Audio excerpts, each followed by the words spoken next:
30 de Êxodo. E farás um altar para queimar o incenso de madeira de cetim o farás. E o seu comprimento será de um côvado, e a sua largura de um côvado. Será quadrado de 2 côvados, e a sua altura e as suas pontas farão uma só peça com ele. E com ouro puro o forrarás, e o seu teto e as suas paredes ao redor e as suas pontas, e lhes farás uma coroa de ouro ao redor. Também lhe farás 2 argolas de ouro debaixo da sua coroa. Os 2 lados as farás de ambas as bandas, e serão para lugares dos varais com que será levado. E os varais farás de madeira de cetim e forrarás com ouro. E porás diante do véu que está diante da casa do testemunho, diante do propiciatório que está sobre o tabernáculo, onde me ajuntarei contigo. Arão sobre ele queimará o incenso das especiarias, cada manhã, quando põe em ordem as lâmpadas, queimará. E acendendo Arão as lâmpadas à tarde, queimarás.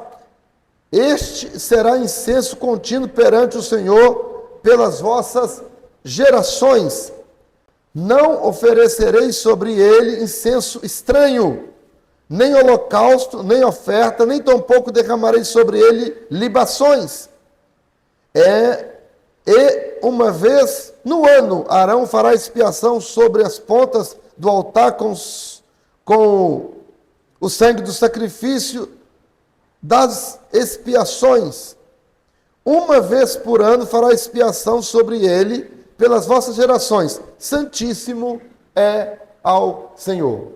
Amém. Podeis tomar assentos? Então, o tema da nossa reflexão bíblica nesta noite, vou ser bem objetivo, não vou cansar os irmãos, é a relevância do altar da oração. Pode repetir comigo? A relevância... Mais uma vezinha, a relevância do altar da oração. Bem, nós estamos estudando, presbítero João, o livro do Êxodo. O livro do Êxodo, hoje estamos no capítulo 30. Mas o livro do Êxodo, ele está aqui conduzindo literalmente o povo do Senhor para a terra prometida. Esse livro, irmã Jaqueline, mostra a trajetória, mostra, irmã Adriana Donato,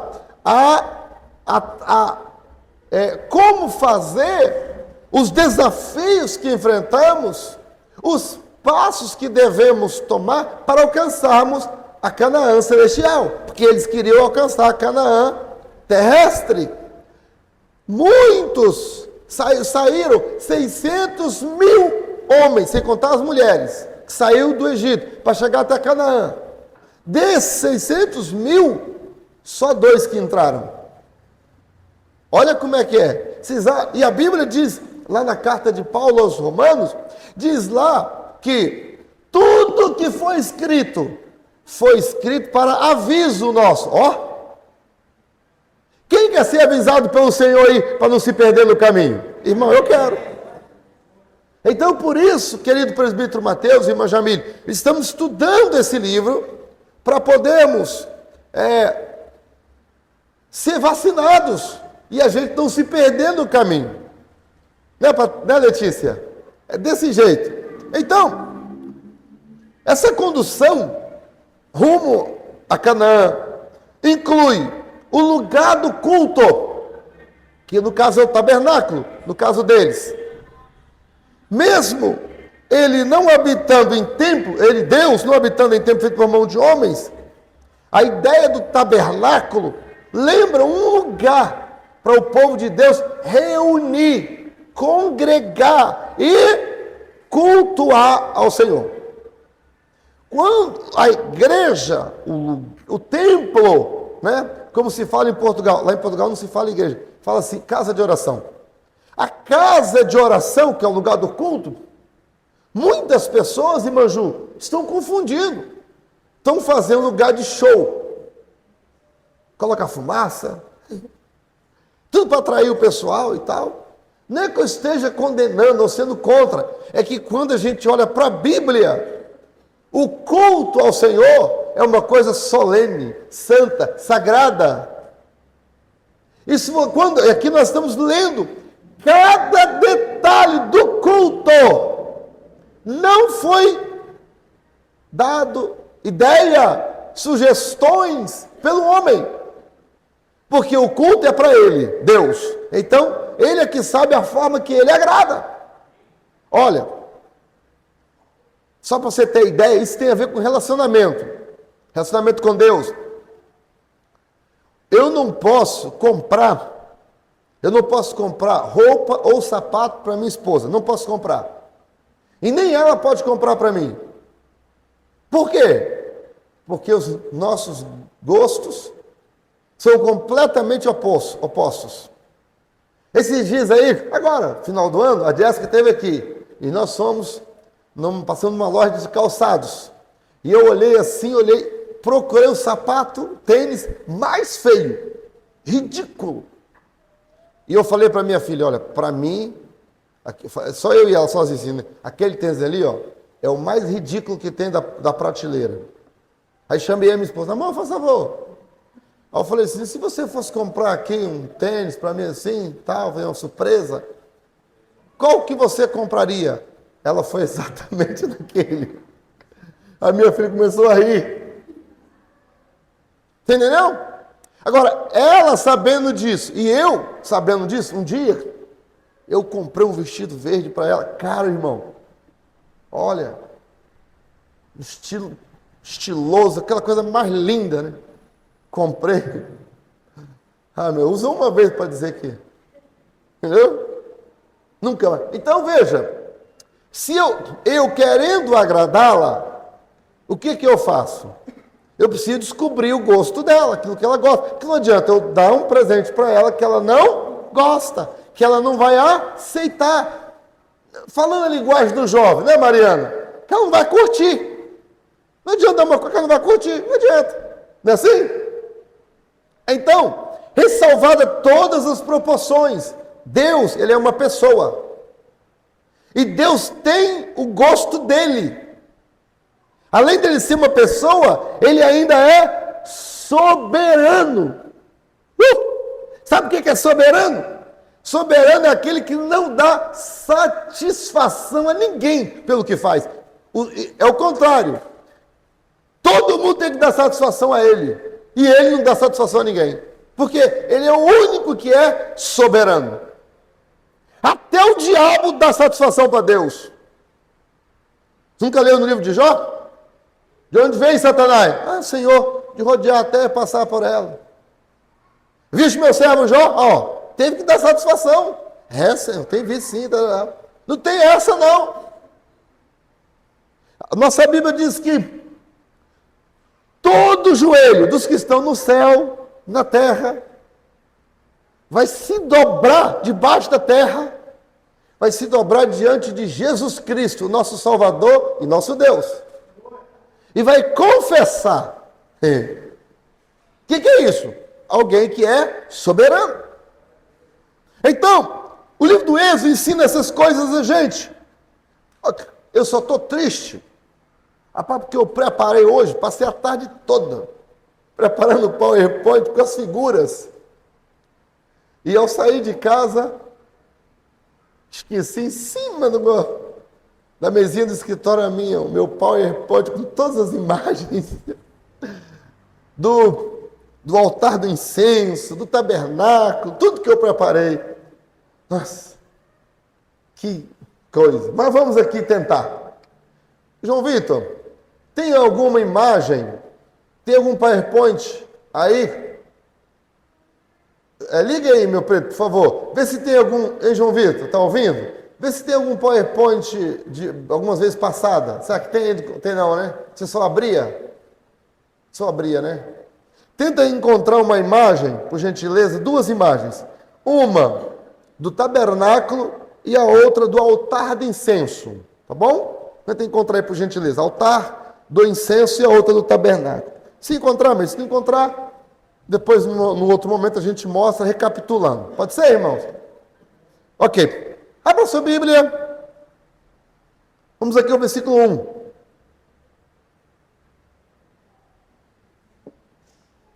Está assim, e farás um altar. Quem está mandando fazer aqui? Deus. Deus está mandando Moisés fazer, olha, e farás um altar para queimar o incenso. A primeira coisa aqui, depois eu falo o que é incenso, exatamente. Primeiro vamos falar sobre o altar do incenso. Eu vou precisar da vossa imaginação agora, mas a maioria dos irmãos, creio que já viram o tabernáculo, né? Lembra, o tabernáculo, ele é aquele retângulo que ele está dividido em 3 partes. A primeira parte é chamada de átrio. O átrio é a parte, né? O átrio é aquela parte lá de fora, como se fosse um quintal. É o átrio. Aí depois tem dentro do tabernáculo um segundo espaço que é chamado lugar santo. O lugar santo. No lugar santo ficava 3 móveis. Quem se lembra? Ficava o candelabro ou candeeiro, que é aquelas 7 lâmpadas, aquele, né? Castiçal. Ficava ali o castiçal. Ficava mais o quê? A mesa dos pães asmos, uma mesinha com os pães asmos. Asmo é sem fermento. E depois ficava o altar de incenso. O altar, ele era quadradinho de 45 centímetros, ele era quadrado, 45 centímetros, e ele era como se fosse um gasofilaço, assim de comprido, né? E, deixa eu pedir uma ajuda aqui que eu vou poder ilustrar muito bem. Irmã Valentina, você me ajuda aqui? Pega aquela caixinha de oração que está ali azulzinha, por gentileza, dentro do gabinete, e traz-me aqui, por favor. Era mais ou menos parecido com aquilo, o altar do incenso.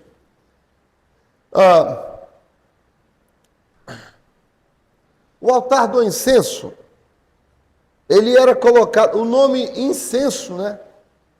Isso, pode trazer, exatamente isso. Botar aqui a irmã Valentina para trabalhar hoje.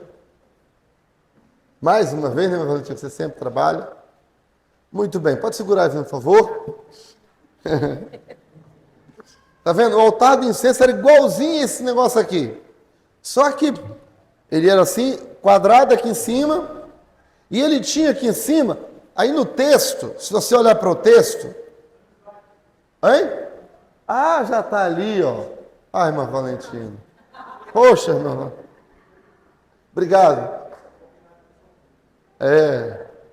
Olha ali, ó. Tá vendo aquela canequinha ali em cima? Aquilo ali é a invenção do homem, tá? O original não tem essa canequinha, não. Tá? Isso. Olha lá, ó, tipo uma canequinha ali em cima. Tinha só essa coisa aqui, tipo uma coroa. Tá vendo? O negócio de tipo uma coroa. Você olhando para o texto bíblico, você percebe. Era essa caixa feita de madeira, de cetim. Porém, ele era todo revestido de ouro. Revestido de ouro. E ali em cima, aquelas pontas, aquele negócio tipo ali colocava o incenso, que era um líquido, que era um perfume, que era uma especiaria. Esses varais era para carregar. Era no ombro do sacerdote. Muito bem. E esse altar do incenso, porque na frente assim, ó, ficava um véu. Ficava assim, ó, se fosse daqui para lá. Imagine que aqui tem o véu, que está o véu. E eu imagino que eu estou no lugar santíssimo. Então os irmãos estão aí, os irmãos estão no lugar santo. Lá fora seria o átrio. E aqui um véu, e aqui o altar onde eu estou, imagino que fosse o lugar santíssimo, ou santo dos santos. No santo dos santos ficava só um móvel, separado pelo véu. Que móvel era esse? Quem sabe? A arca da aliança. Dentro da arca da aliança tinha 3 coisas, quem lembra? O cajado de Arão que havia florescido, as tábuas da lei e umas peças do maná que tinha, né, alimentado o povo. Claro, o maná já tinha endurecido e tal, mas ficava ali como memória de que Deus sustentou o povo. Ok, tinha um véu. Aí veja, tinha um véu. Aí os irmãos estão no lugar santo, certo?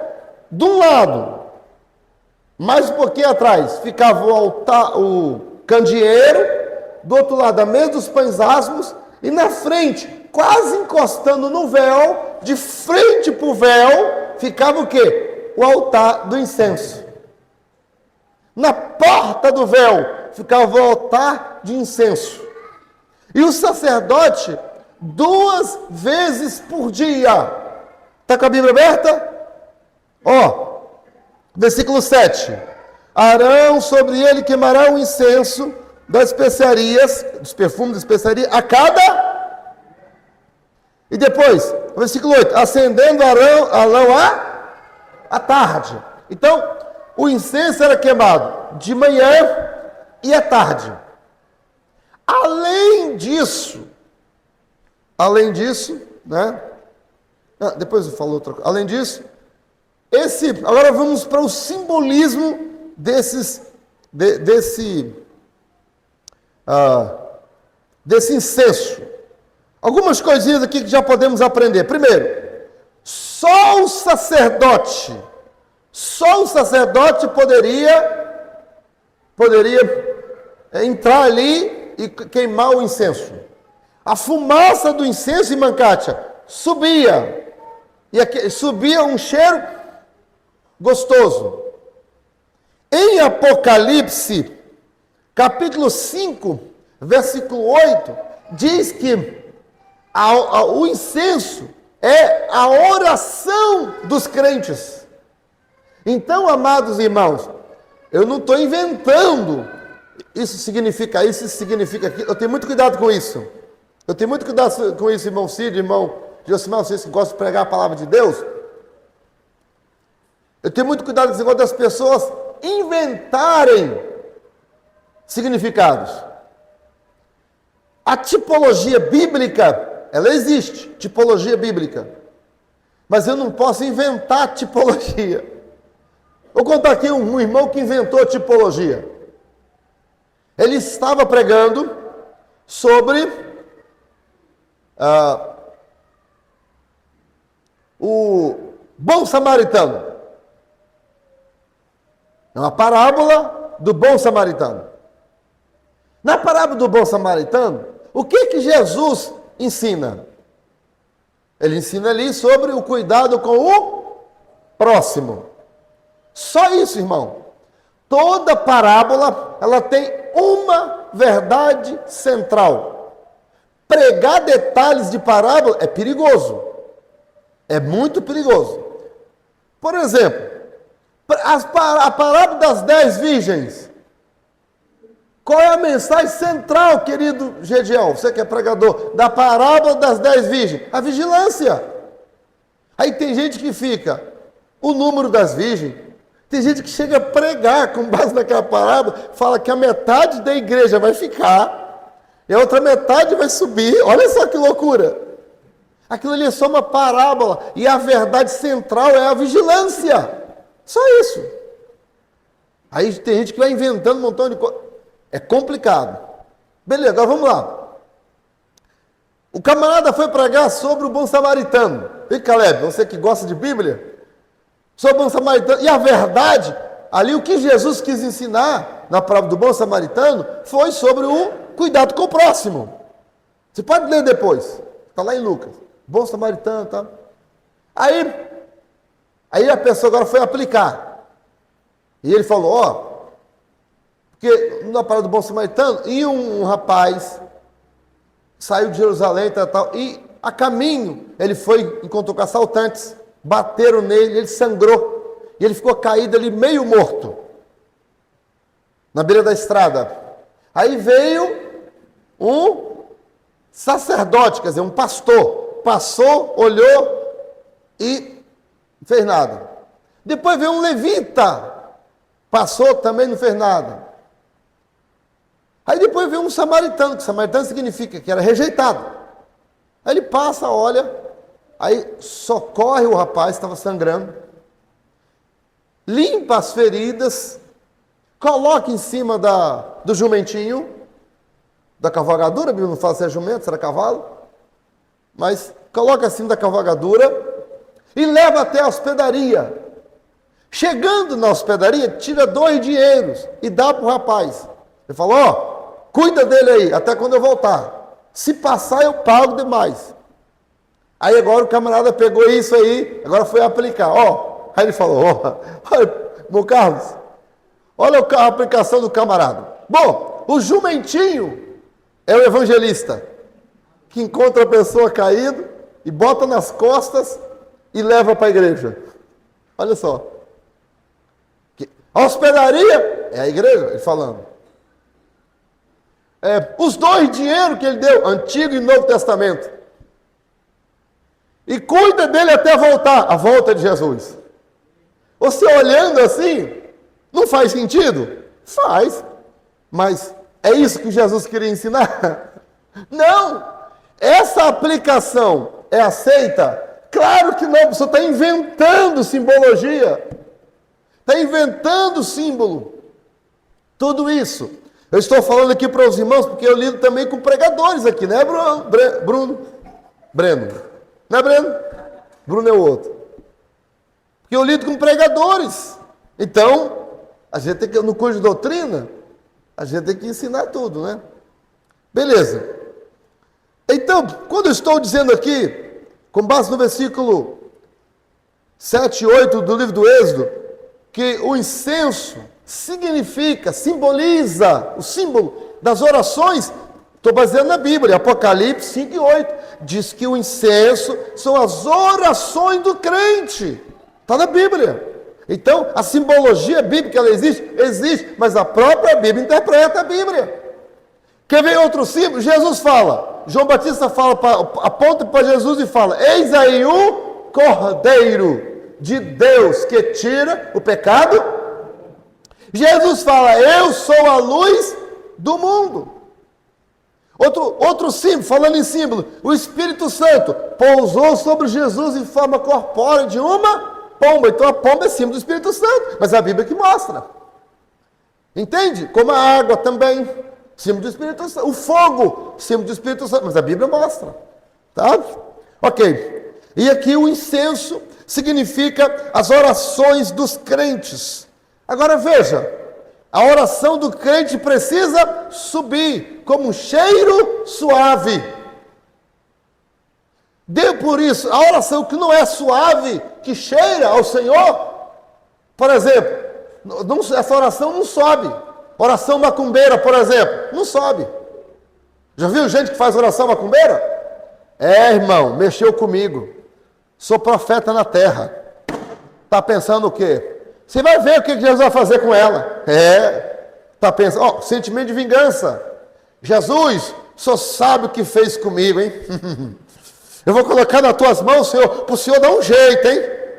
Acho que Deus vai ouvir esse tipo de oração. Oração com sentimento de vingança. Oração macumbeira.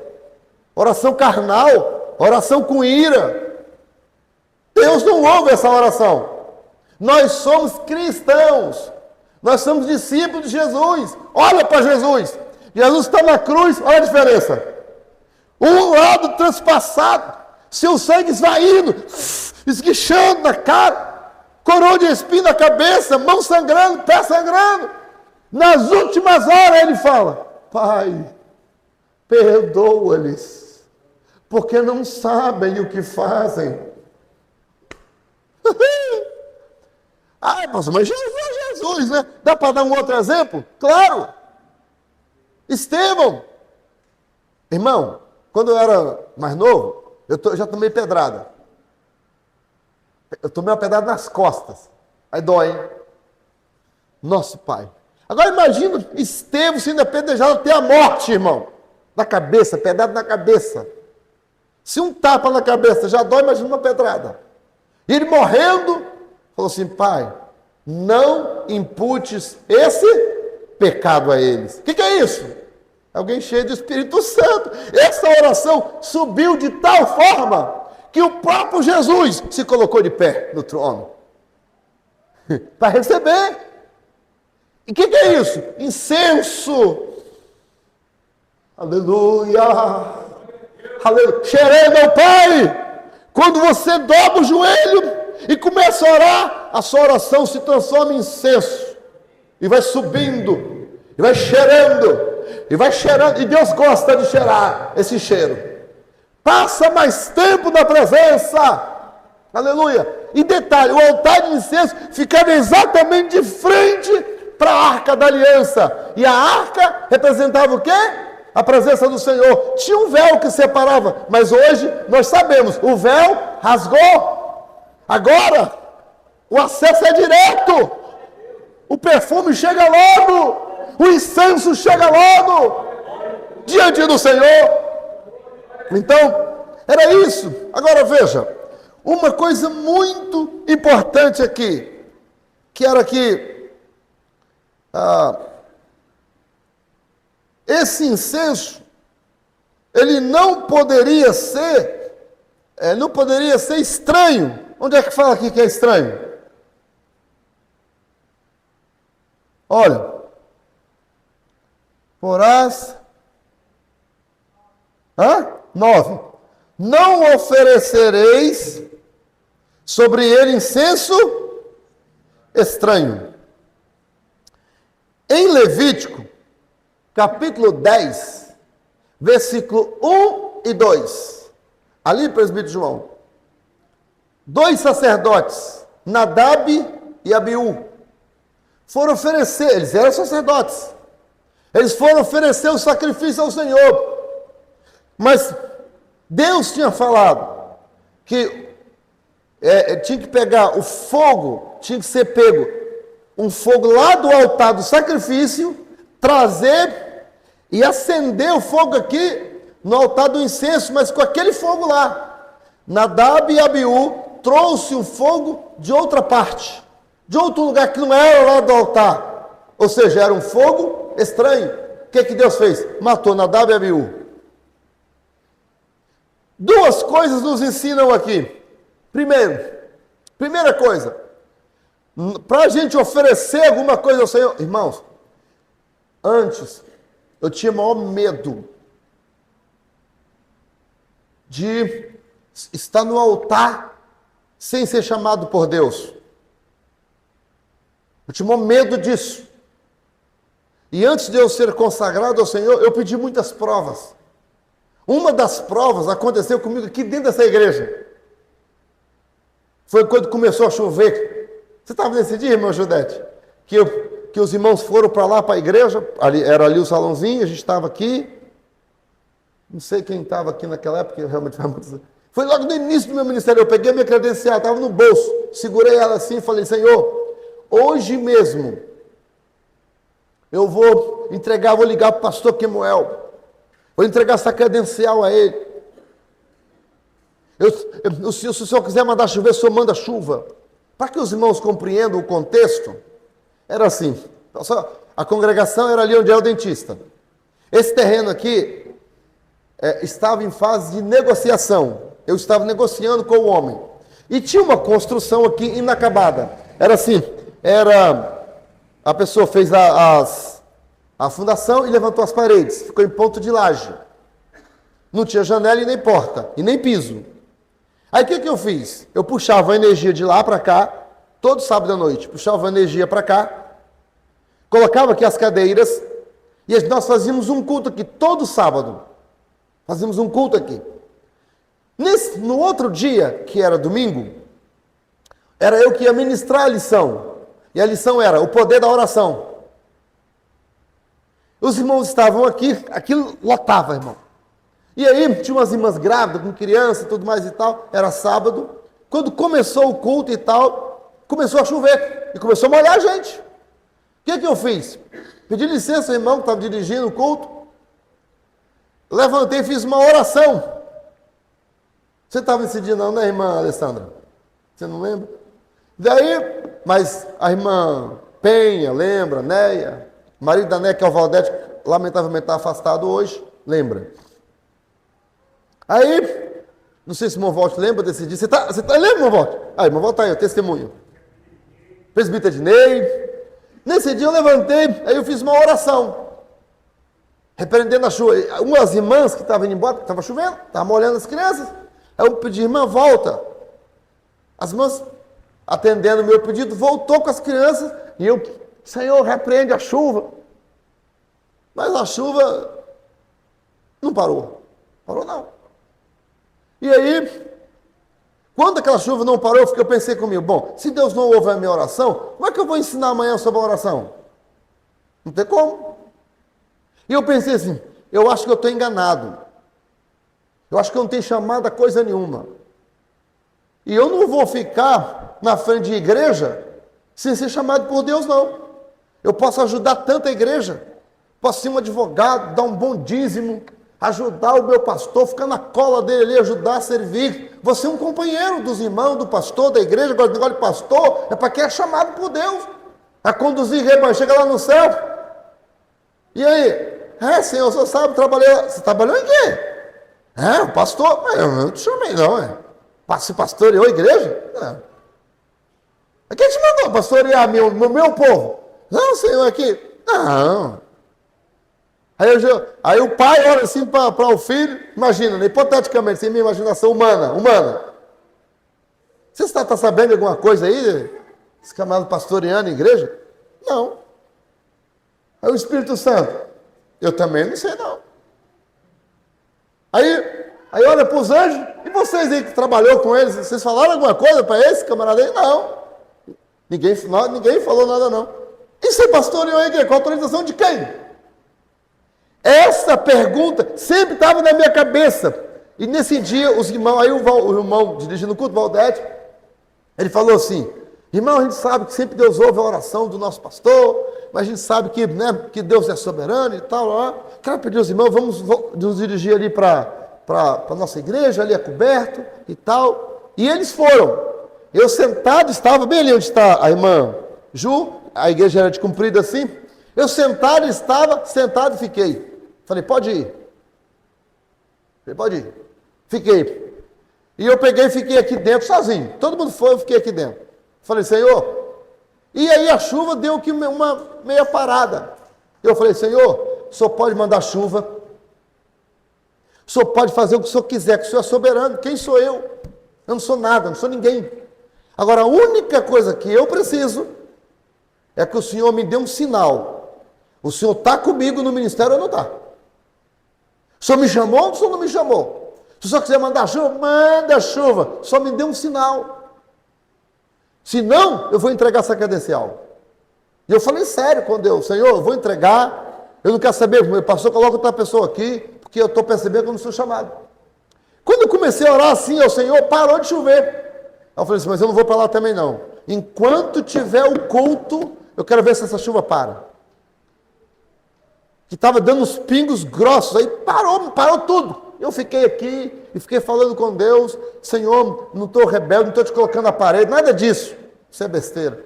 Eu me rendo ao Senhor, ao seu senhorio. A única coisa que eu não quero é ficar na frente de uma igreja e ser chamado pelo Senhor. Agora, se o Senhor tem um chamado, me dê um sinal. E se o Senhor não, se eu não tenho chamada, como prova que eu não tenho chamada, manda chuva. Manda chuva aqui, Senhor. Eu vou molhar aqui, mas eu vou molhar feliz. Sabe, pelo menos o Senhor me respondeu. Agora, se o Senhor tem chamado, não deixa chover não. Porque se essa chuva parar mesmo, do jeito que está parado aqui, eu vou entender que o Senhor me chamou de verdade. E a partir de hoje, nunca mais eu olho para trás. Aí fui falando com o Senhor. Fiquei conversando ali com ele, e foi.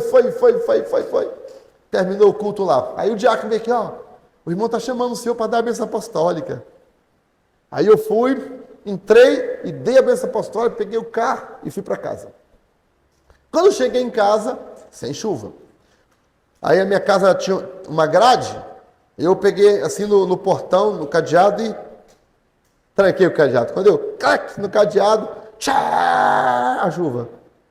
No outro dia, irmão, para eu vir para cá, para poder ministrar, eu tive muita dificuldade. Eu vim subindo no meio fio. Tinha um unozinho vermelhinho. Lembra, irmão Walter? Para conseguir chegar aqui, a Mariane nem existia.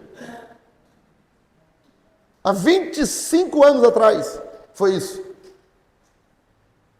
Então, por que eu estou contando isso para os irmãos?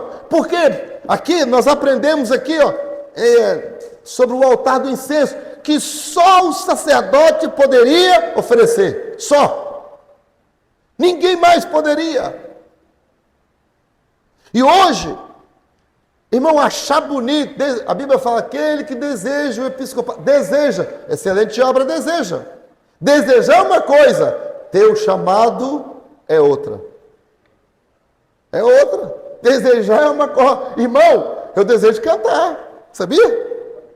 Eu queria cantar, mas Júnior, eu e você, nós dois, uma dupla. Quando a música descobrir que a gente quer cantar, ela nem entra aqui. Nós discutimos, nós brigamos com a música, irmão, e ela não faz paz com a gente de jeito nenhum. Só o sangue. Mas tá bom. Então, os irmãos estão compreendendo? Agora vejam. Primeira coisa, que para oferecer o sacrifício, para ir lá no altar do incenso, para que essa oração suba, tem que ser alguém chamado por Deus. Ok. Segundo lugar, é que não pode ser estranho. Não pode ser do jeito do homem. Não pode ser... Agora, veja, é assim. Os horários, já falei, 3 vezes por semana. 3 vezes por semana. 2 vezes ao dia. Assim é que é, 2 vezes ao dia. Ok.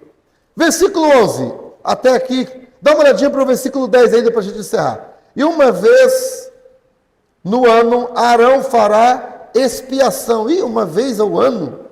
Que é isso?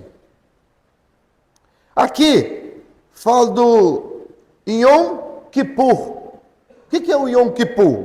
É o dia da expiação. O evangelista Milton, ele trabalha para judeu. Ele vai saber isso aí que eu vou falar. Geralmente, o dia da expiação, em via de regra, é o dia 9 ou dia 10 de outubro.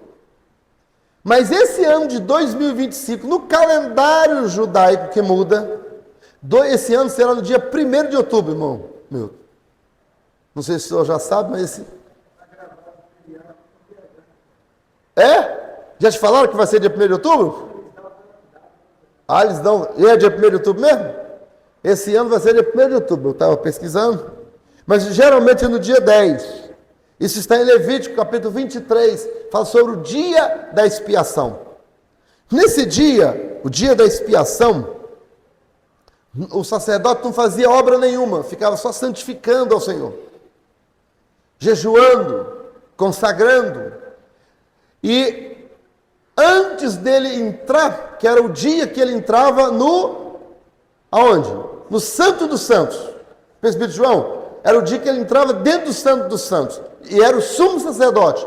Só que antes ele fazia um sacrifício por ele, pelos seus pecados. Que se entrasse ali dentro de qualquer maneira, morria. E isso era feito uma vez por ano. Aí, nesse dia, pegava do sangue e borrifava.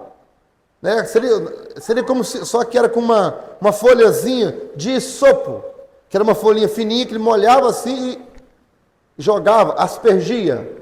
Jogava na ponta, assim, você viu o altar do incenso que tinha 4 pontinhas assim? Jogava naquela pontinha, só no dia da expiação. Não podia também oferecer qualquer outra coisa nesse altar do incenso, a não ser o incenso. Só isso que podia fazer, mais nada. Tá? Ok. Então, no dia da expiação, era uma vez por ano, né? E o sacerdote, o sumo sacerdote é que entrava ali para oferecer sacrifício. Primeiro por ele e depois pelo povo. Pelo povo, ok? Então, por isso, versículo 10, saiu uma vez no ano, Arão fará expiação sobre a ponta do altar. Viu aí aquilo que eu disse?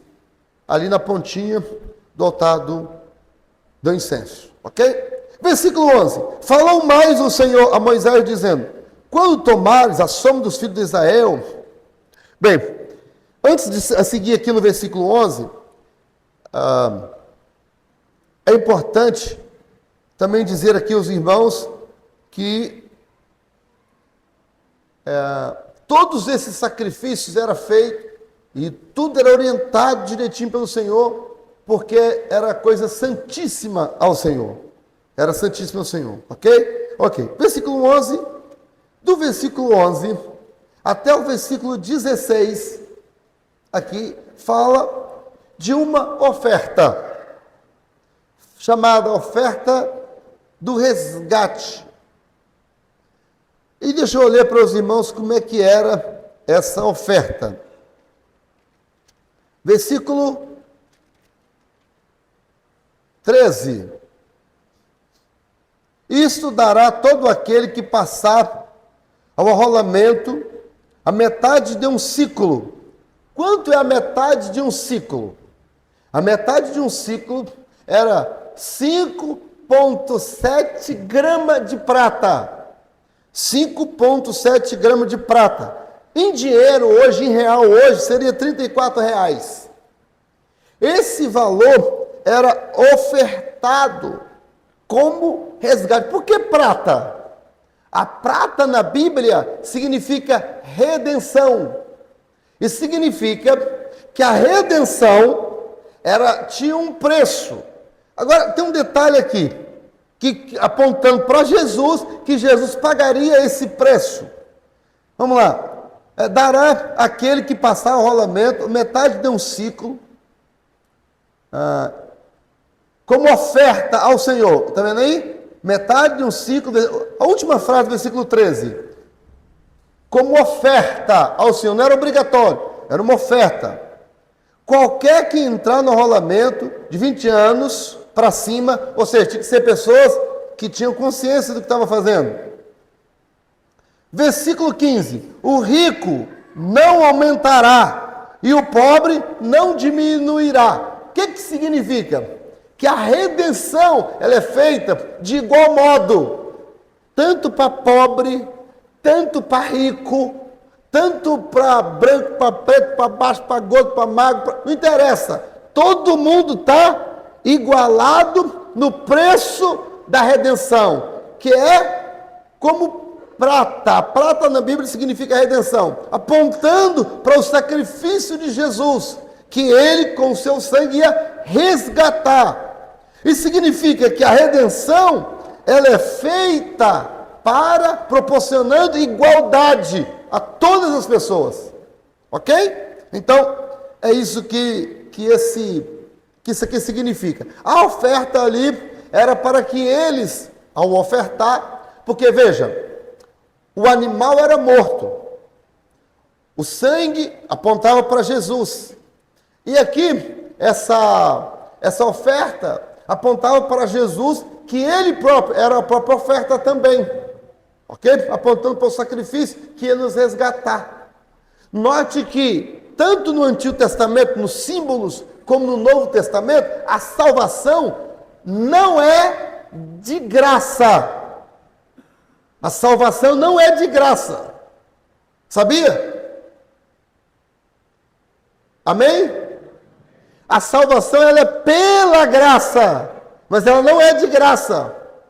Ela custou um preço que nós não conseguimos pagar. Então alguém pagou para nós. Dia 11 de setembro é meu aniversário.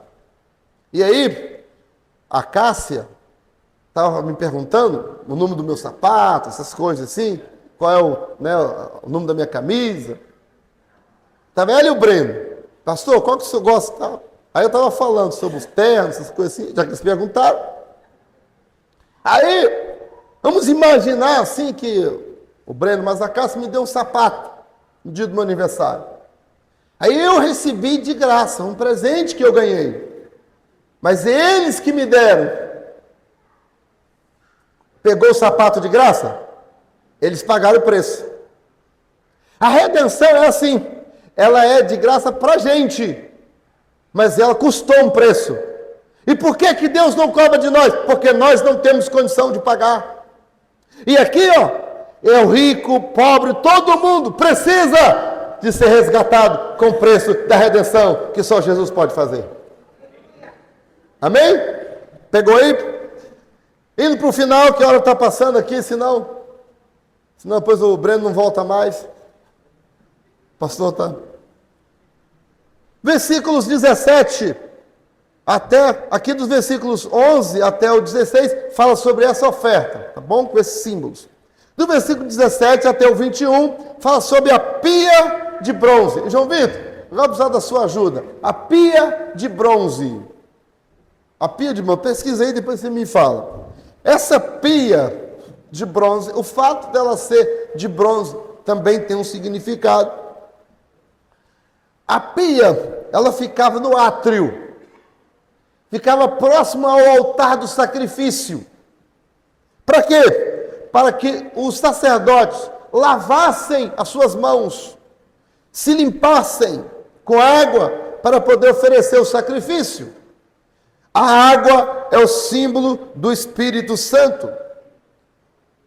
E a lavatura significa, para nós oferecermos ao Senhor qualquer coisa, antes precisamos ser lavados pelo Espírito Santo de Deus, que nos leva até Cristo e nos mergulha no sangue de Jesus.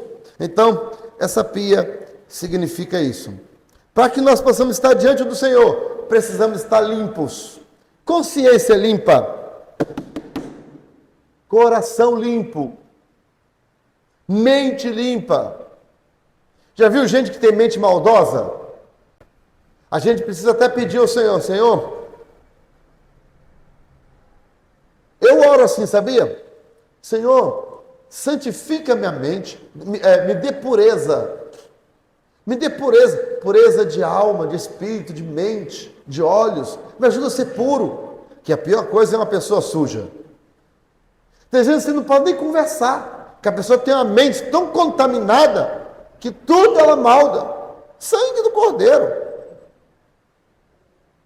É verdade que a gente tem que ser prudente, né, irmãos? Também não é? Não é assim. Mas você não precisa ser uma pessoa impura. Não é assim?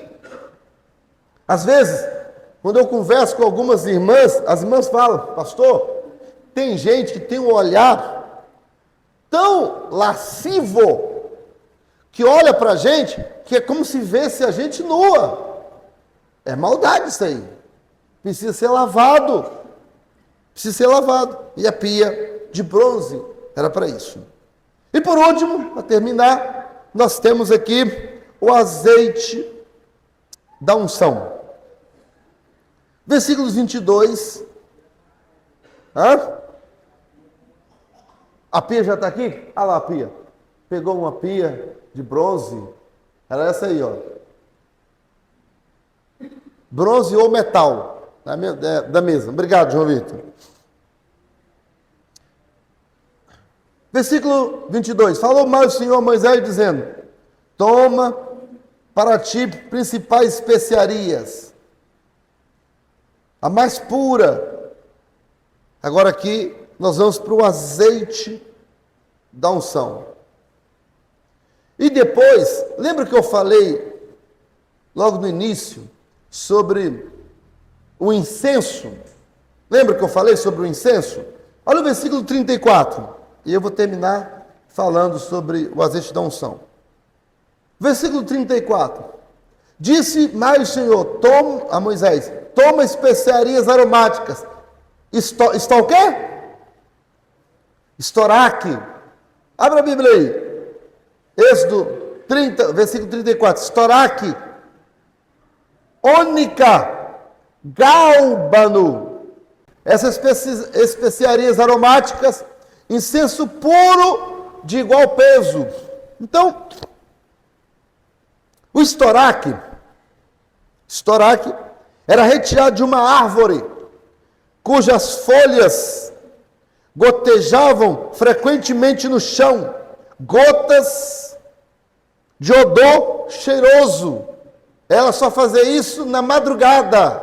Na madrugada, o estoraque ele dava como se fosse uma... Aí ele derramava aquela gota. Por isso que tem crente que gosta de orar de madrugada. Por quê? É quando o cheiro é o estoraque, que na madrugada, só na madrugada ele goteja. Tá pegando aí? Depois tem aqui qual era o outro? A ônica, tem tradução que fala onincha. Ônica vem da onincha. Onincha era um molusco retirado do mar. E quando pegava aquele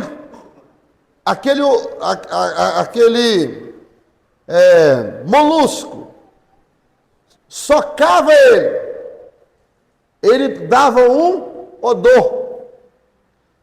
Aquele odor cheirosíssimo era preparado para fazer o incenso. Por que tem crente que só cheira quando é amassado? Sabia? Tem crente que tem que ser amassado sempre, irmão. Porque ele só dá o cheiro quando ele é amassado. Quando ele não é amassado, ele inventa a moda, irmão. Começa a pecar, nem no culto vem. Pleno culto de doutrina, irmão Maico. O camarada está bem lá no shopping. Ele podia ir no shopping outro dia, mas logo no dia do culto de doutrina. Hein, mãe Kátia? Mas aí Jeová sabe como amassar a lixa. Torturar ali, para que ela possa dar cheiro. Escuta, não espere ser torturado para dar cheiro.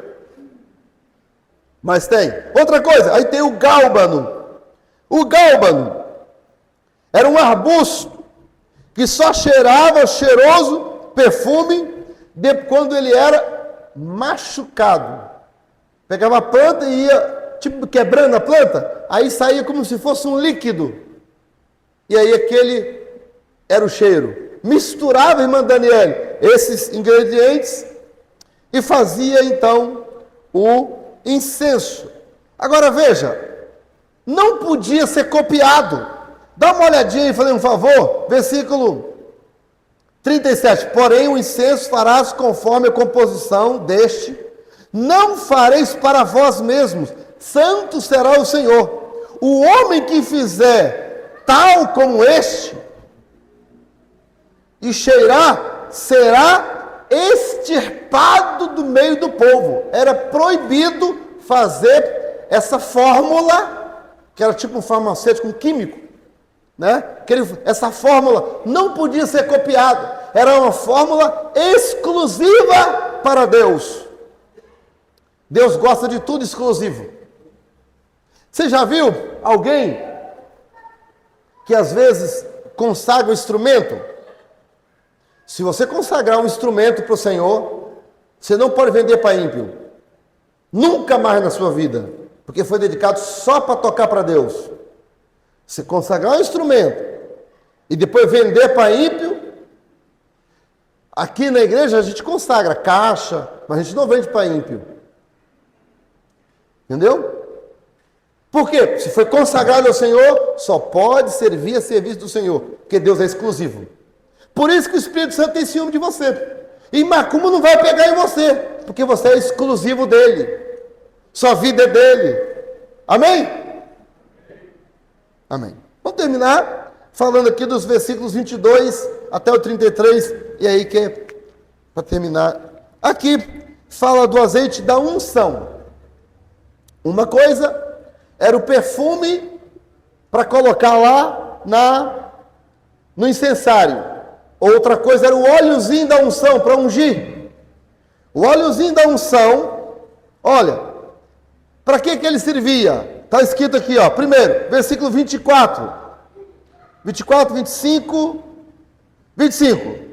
E disso fará o azeite da santa unção perfume composto segundo a obra do perfumista, ó.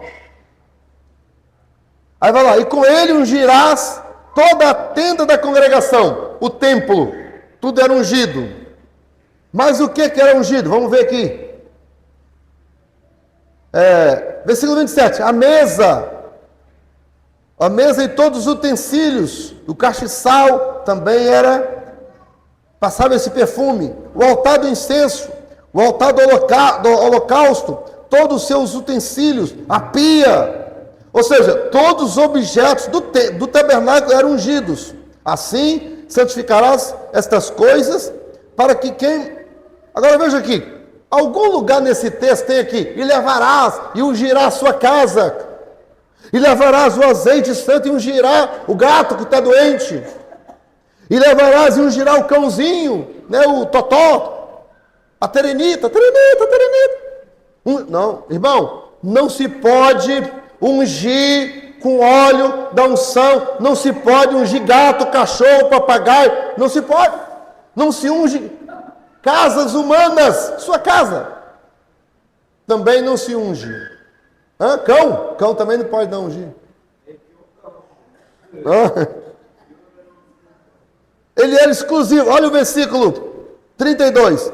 Não se ungirá com ele a carne do homem, nem fareis outro semelhante conforme a sua composição. Santo é e será santo para vós. Ó, esse azeite aqui era um azeite para ungir só o sacerdote. O sacerdote se vai ver, mas na frente que o sacerdote era ungido. Outras coisas não poderiam ser ungidas. No Novo Testamento, indo aqui para terminar a questão da unção, Jesus ungia também. Vamos aqui ver Tiago, abra aí que eu estou terminando. Tiago, é Tiago? Tiago.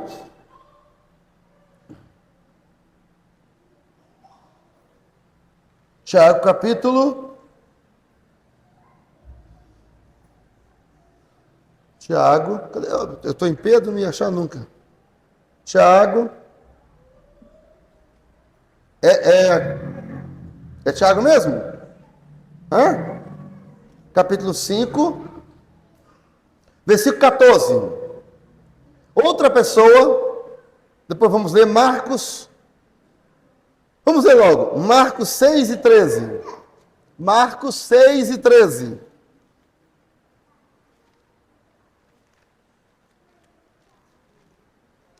Marcos 6 e 13. Marcos 6 e 13 assim, expulsavam muitos demônios e ungiam muitos enfermos com óleo e os curava. Então Jesus ungia enfermo e curava. Agora, Tiago 5 e versículo 14. Está alguém entre vós doente? Chama o presbítero da igreja. A palavra presbítero aqui é o obreiro da igreja, o pastor, presbítero, o obreiro, tá? Chama o presbítero da igreja. Cadê? E orem sobre ele, ungindo com azeite, em nome do Senhor. Aí versículo 15. E a unção com óleo curará o doente. Assim que está aí? Não. E a oração da fé salvará o doente, o Senhor o levantará. Quem vai levantar? É o Senhor. Então, no Antigo Testamento, o óleo, o azeite, era feito para ungir os objetos sagrados, não é carro, nem moto, nem essas coisas. Alguém já me chamou para ir abrir, né, um empreendimento. Pastor, dá para você ungir? Não dá para ungir não. Dá para eu orar, eu vim aqui orar, pedir a bênção de Deus, aí sim, agora ungir não. Porque é antibíblico, irmão, entende? É antibíblico. Tem gente que até cobra, sabia? Tem gente que até cobra. É a presença de Deus que vai impedir ladrão de chegar lá. É os anjos do Senhor que vai ficar acampados em volta do seu estabelecimento. Irmãos amados, na minha rua, Todas aquelas casas já foram roubadas. Até a igreja, que é a igreja do lado ali, eles não roubaram a igreja não, mas quebraram a porta. Tentando roubar, mas não roubou não. Agora as casas todas foram roubadas, menos a minha. A nossa filha Jéssica está no campo missionário. Ela morou lá num prédio lá, até o ano passado, já contei aqui os irmãos. No prédio, todos os apartamentos, todos, sem exceção, foram roubados, menos o dela. Porque Deus acampa o seu anjo ao redor. Se você for dizimista, ele repreende o devorador. Repreende mesmo. Ele guarda. Não é chegar lá e ficar ungindo porta que vai impedir. Ah, pastor, mas os egípcios lá não passou óleo? Eles ungiram as portas? Foi óleo da unção que eles passaram? Não, foi o sangue do cordeiro. E mesmo assim, era para que o anjo da morte ia passar. Deus mandou e pronto, nunca mais ungiram portas. Então isso é invenção, isso é copiar coisa da macumba. E o neopentecostalismo, às vezes você vai em trabalho de oração aí, você olha em cima da mesa assim, ó, você não sabe se é uma mesa de candomblé ou se é uma mesa de crente. Porque tem foto, tem livro, tem camisa, tem roupa, tem meia, tem peça íntima da pessoa em cima da mesa, e você fica assim até com medo. Entendeu? Quem pede essas coisas é a macumba que pede. Nós não. Não é preciso essas coisas. Eu vou orar pela pessoa. O meu Deus, o teu Deus sabe onde a pessoa mora, onde a pessoa vive. Ele guarda, ele salva, ele transforma, ele traz. Ele é Deus. Então, irmão, nós vamos ensinar os irmãos para que não infiltre heresia dentro da casa de Deus e nem das nossas vidas.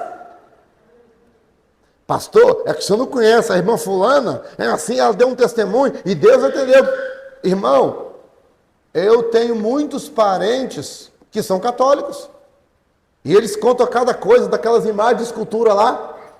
Não é porque houve um fenômeno que você vai... O que rege a nossa vida não é fenômenos antibíblicos. O que rege a nossa Bíblia é a Santa Palavra de Deus.